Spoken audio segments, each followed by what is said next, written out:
அனைத்துலக தொழிலாளர் அமைப்பான ILOவின் ஒத்துழைப்புடன் 2025 ஆசியான் திறன்கள் ஆண்டை ஏற்று நடத்தும் கடப்பாட்டை மலேசியா உறுதி செய்திருக்கிறது.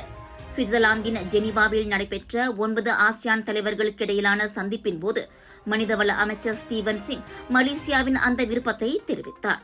ஆசியான் வட்டார நாடுகளுக்கிடையில் அணுக்கமான திறன் தேர்ச்சி ஒத்துழைப்புக்கு அது வழிவகுக்கும் என அமைச்சர் நம்பிக்கை தெரிவித்தார்.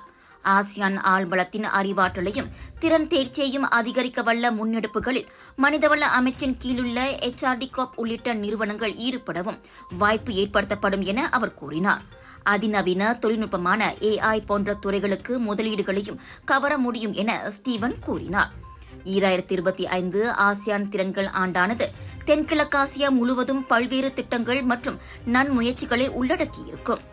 தேசிய மனித மூலதன மாநாடு மற்றும் கண்காட்சி மனித மூலதன மேம்பாட்டில் உள்ள சவால்கள் மற்றும் வாய்ப்புகள் பற்றி விவாதிக்க உலகெங்கிலும் உள்ள தொழில்துறை பிரமுகர்கள் ஒன்றிணைக்கும் HRD Corpன் முக்கிய வருடாந்திர நிகழ்வும் அவற்றில் அடங்கும்.